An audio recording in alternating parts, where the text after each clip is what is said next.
说说你们看了哪些？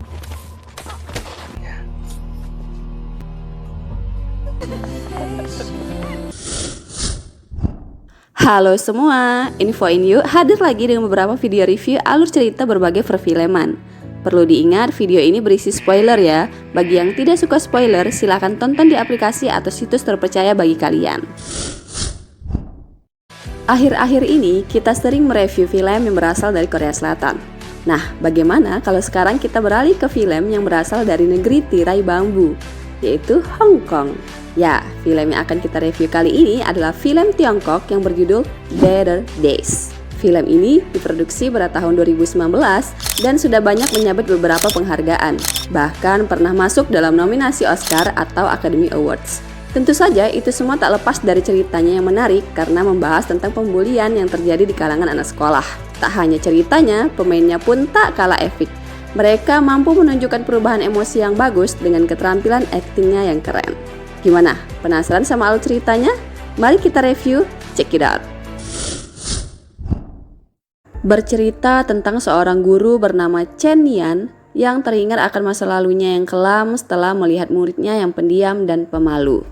Kilas balik, Chen Yan saat itu masih duduk di kelas 12 sekolah menengah atas. Ia bersama teman-temannya sibuk belajar mempersiapkan ujian kelulusan dan ujian masuk universitas yang mereka inginkan. Suatu ketika, saat semua orang sibuk dengan kegiatan belajarnya masing-masing, tiba-tiba ada seorang siswi bernama Hu yang mendadak bunuh diri di sekolah tersebut dan jasadnya disaksikan oleh semua siswa. Bukannya menolong, para siswa lain hanya sibuk merekam dan menjadikannya bahan pergunjingan. Chen yang sudah bersahabat dengan Hu tak serta-merta membiarkannya. Meski ketakutan, ia memberanikan diri untuk menutupi jasad Hu agar tak menjadi tontonan siswa lain. Setelah kejadian itu, sekolah tampak biasa kembali. Mereka tetap fokus pada kegiatan belajarnya. Dan Chen karena ia menutupi jasad Hu, ia pun diinterogasi oleh polisi. Polisi merasa mereka pasti sangatlah dekat. Ia pun ditanyai apakah ada yang menjanggal sebelum kematian Hu. Chen tak menjawabnya. Ia mengaku tak berteman dengan Hu karena ia tak membutuhkan itu. Yang ia butuhkan hanya fokus belajar dan belajar untuk masuk perguruan tinggi. Sepertinya Chen tahu sesuatu namun ia menyembunyikannya. Berpapasan dengan bunyi bel, ia pun pergi tanpa memberikan jawaban yang diinginkan polisi. Dan disinilah semua masa menyedihkannya dimulai. Chen yang hendak kembali ke kelasnya mendapati pembulian menjijikan yang dilakukan oleh seseorang. Teman sekelasnya terlihat mengetahui hal itu, namun mereka hanya diam saja. Ia kemudian teringat akan hal yang sama yang pernah dilakukan pembuli pada Hu. Ia dan teman sekelasnya bersikap sama seperti yang mereka lakukan sekarang. Namun kali ini Chen tak menerimanya begitu saja, hingga guru pun tahu apa yang dilakukan pembuli padanya, meski tak tahu siapa orangnya. Tak hanya di sekolah, Chen pun mengalami masa sulit di rumah. Kreditur selalu datang ke rumah mencari ibunya, karena ibunya pergi mencari uang dan juga kabur dari para kreditur. Ibunya pun hanya pulang sekali-sekali melihatnya. Keesokannya saat pulang sekolah, Chen kembali dibuli oleh seseorang. Kali ini menggunakan kekerasan. Ternyata siswa yang selama ini membuli Hu dan Chen adalah Wei Lang dan gengnya. Ia membuli Chen hanya karena Chen menutupi jasad Hu dan berbicara pada polisi. Chen berusaha untuk menahan diri. Ia tidak ingin menimbulkan masalah, apalagi ia harus fokus belajar dan lulus ujian masuk perguruan tinggi yang waktunya semakin dekat.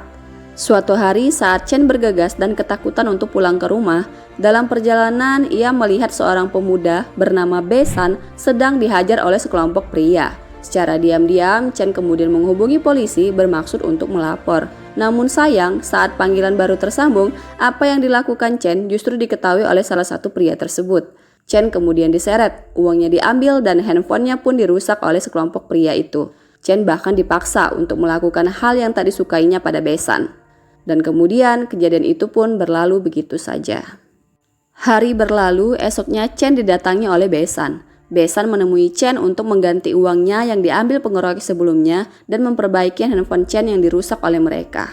Tidak hanya itu, Besan juga menawarkan diri untuk menjadi pengawalnya Chen. Tentu saja Chen menolaknya karena ia tak kenal Besan dan tak tahu bagaimana latar belakangnya. Meski begitu, Besan masih mengikuti Chen.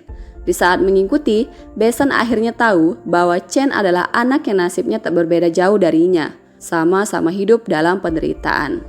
Berlalu, pembulian terhadap Chen masih terus berlanjut. Lai membuat permasalahan ibu Chen menjadi bahan buliannya. Kini tak hanya Lai, satu kelas pun ikut membulinya. Chen merasa sedih dan hampir frustasi. Ia pun bolos dari sekolah dengan perasaan tak karuan. Di saat itu, Besan datang menjemput Chen. Mereka pun pergi untuk menenangkan pikiran Chen. Namun ternyata Besan membawa Chen ke rumahnya. Chen hanya diam mengikuti Besan. Dan ejekan teman sekelas Chen masih belum juga berhenti. Dan itu masih membuat Chen kesal hingga melampiaskannya pada Besan. Dan hari itu karena perkataan Chen yang sangat menyinggung Besan, mereka pun berpisah dan tak bertemu lagi. Namun di sekolah, semua teman Chen mulai mengasingkannya. Saat pelajaran olahraga, mereka seperti menganggap Chen tak ada, dan geng Lai makin menjadi-jadi melakukan perundungan terhadap Chen. Mereka berani memukul Chen di sekolah, bahkan sengaja menyenggol Chen hingga membuatnya jatuh dari tangga dan terluka. Hal tersebut membuat Chen geram.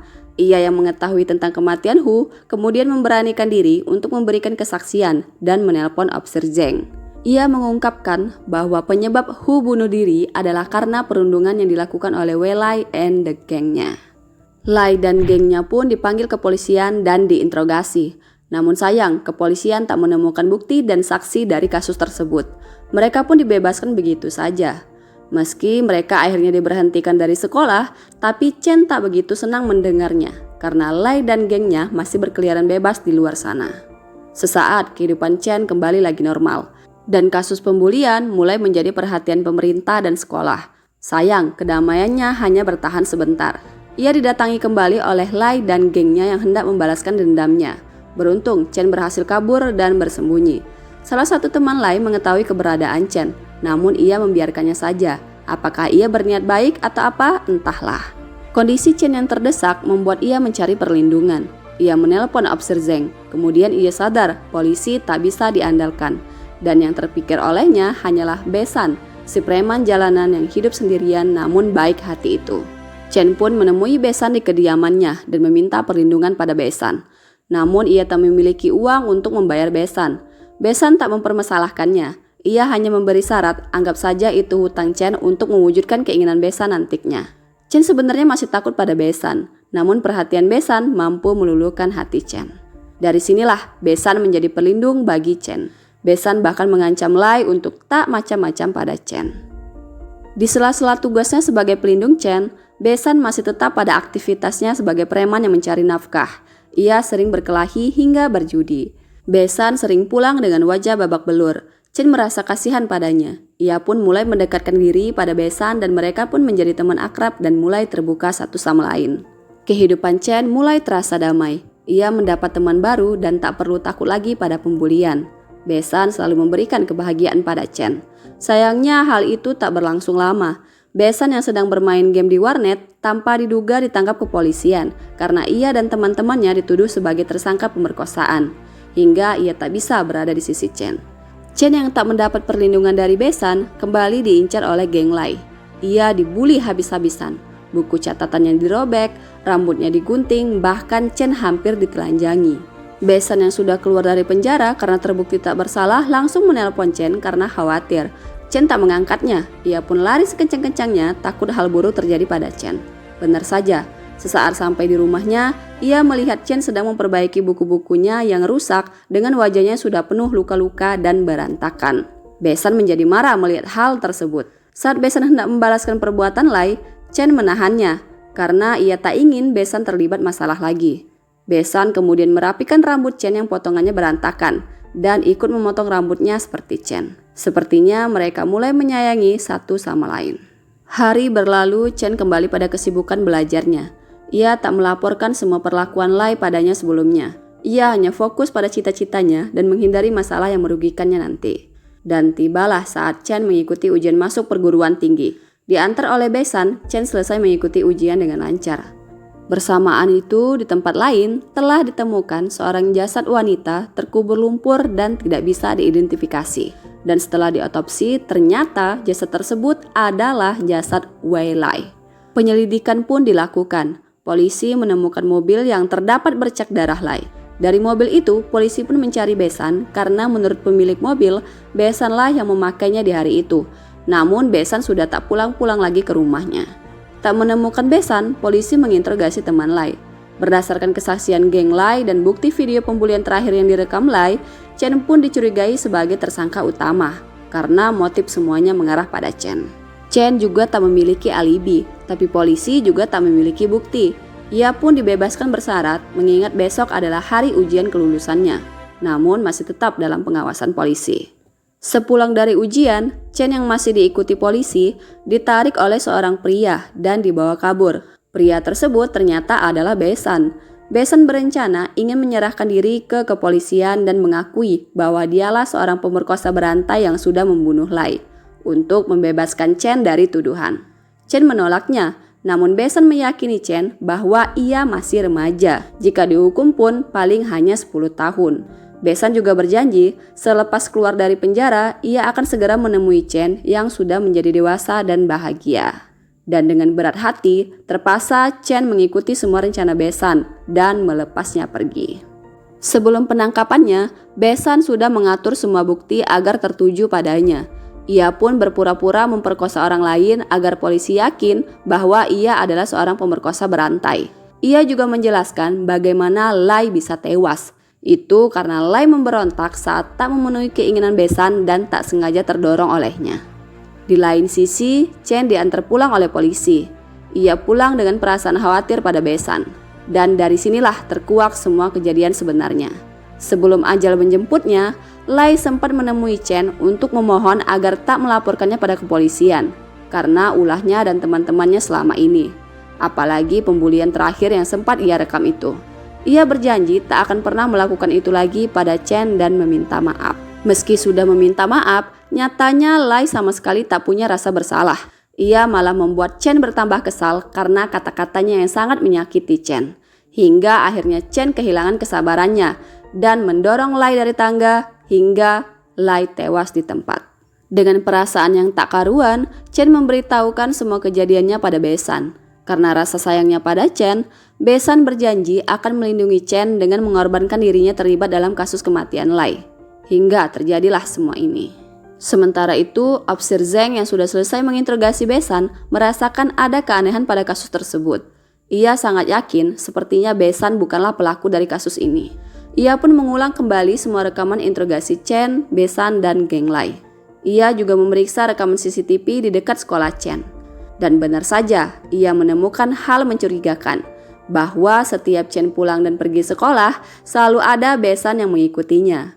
Ia menjadi yakin bahwa pasti Chen lah yang menjadi pelaku dalam kasus tersebut. Akhirnya kepolisian melakukan interogasi kembali pada Besan dan Chen. Mereka diletakkan di ruangan yang berbeda agar bisa dicocokkan keterangannya. Polisi terus mencoba membujuk mereka untuk mengakui semuanya. Tapi sayangnya mereka tetap kukuh pada jawaban masing-masing, bahwa mereka sama sekali tak saling kenal dan kompak menyembunyikan kebenarannya. Melihat mereka berdua seperti itu, membuat Officer Zeng frustasi. Ia pun akhirnya mempertemukan mereka berdua. Di sini, Chen dan Besan berakting tak kenal satu sama lain. Chen bahkan menampar Besan untuk meyakini polisi. Polisi pun sudah tak bisa berbuat apa-apa lagi. Dan Besan pun ditetapkan sebagai tersangka utama dari kasus tersebut. Setelah kejadian itu, Chen tak pernah merasakan kebahagiaan. Ia seperti kehilangan separuh hidupnya. Meski ia lulus dari SMA dan diterima di perguruan tinggi dengan nilai teratas, ia sama sekali tak bahagia. Ditambah Officer Zeng yang datang menemuinya untuk mengabarkan bahwa Besan divonis hukuman mati karena perbuatannya dan pengakuannya.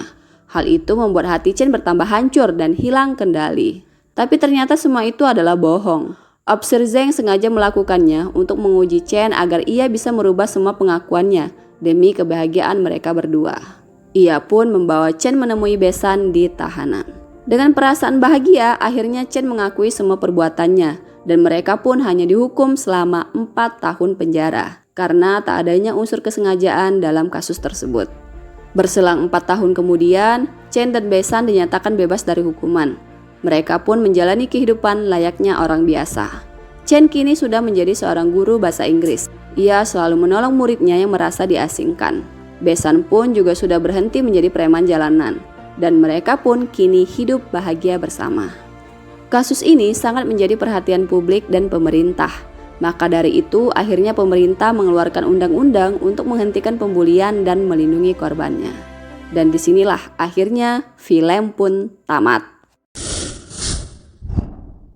Nah, gimana menurut kalian ceritanya guys? Apakah sudah cukup menghibur kebosanan kalian? Jika iya, tonton terus video kita dan kami akan menyajikan berbagai genre film yang gak kalah menghibur. Dan sampai jumpa di video selanjutnya.